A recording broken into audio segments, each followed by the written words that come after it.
दोस्तों, वेल में आपका स्वागत है। आज आपको एक नई कहानी बताने जा रहे हैं।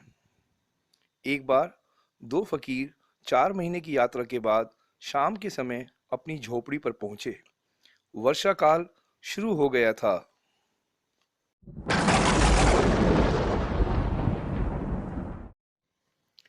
उनमें एक फकीर युवा था और एक वृद्ध।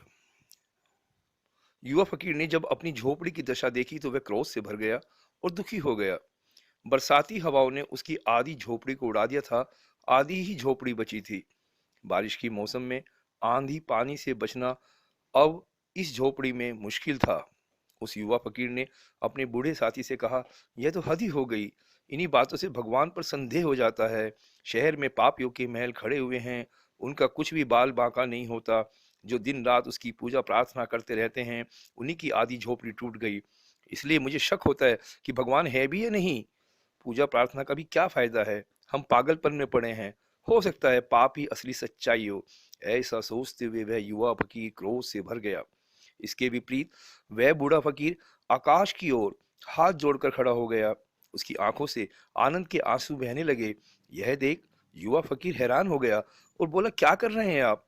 उस बूढ़े फकीर ने कहा, मैं परमात्मा को धन्यवाद दे रहा हूँ, क्योंकि आंधियों का क्या भरोसा था, पूरी झोपड़ी भी उड़ाकर ले जा सकती थी। भगवान ने बीच में जरूर आंधियों को रोक दिया होगा, इसलिए आधा छप्पर बच गया। हमारी पूजा प्रार्थनाएं व्यर्थ नहीं गई, सुनी गई हैं।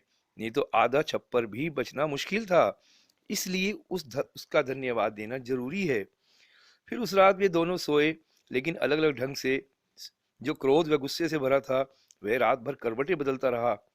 रात भर उसके मन में न जाने कैसे कैसे दुस्वप्न चलते रहे। चिंताएं चलती रही। वर्षा ऊपर खड़ी थी, कल फिर वर्षा होगी, फिर टूटे छप्पर से कैसे बचाव होगा। दूसरा गहरी नींद सोया, जिसके प्राण धन्यवाद व कृतज्ञता से भरे हैं, उसकी निद्रा सदा ही सुखद होगी। वह सुबह उठा और मस्त होकर नाचने लगा।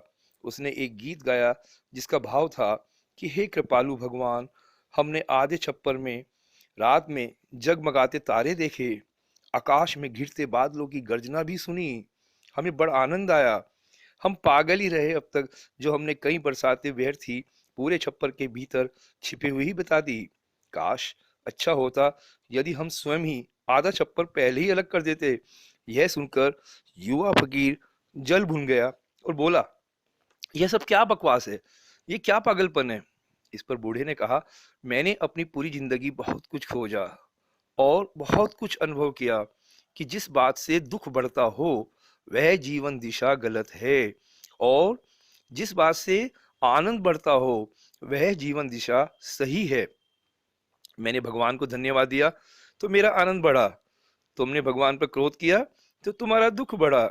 तुम रात भर बेचैन रहे, मैं रात भर शांति से सोया। दोस्तों, इस कहानी से यह अर्थ निकलता है कि जो चीज हमें दुख देती हो, अगर हम उसे अपने से लगाकर परेशान हो जाएंगे तो दुख कम नहीं होगा। इसके विपरीत जिस बात से आनंद बढ़ता हो, अगर उस दिशा में हम उस आनंद को महसूस करेंगे तो आनंद ही आनंद होगा। दोस्तों, कृपया कर स्क्रीन के नीचे लिखे लाल रंग से सब्सक्राइब को दबाकर हमारे चैनल को सब्सक्राइब करने की कृपा करें, ताकि आप हमारी अन्य वीडियो का भी लाभ उठा सकें। दोस्तों, अगर आपको ये पसंद है, आपको अच्छा लगा, तो कृपया कर इसको लाइक करने की कृपा करें और अपने दोस्तों में जरूर शेयर करें। धन्यवाद।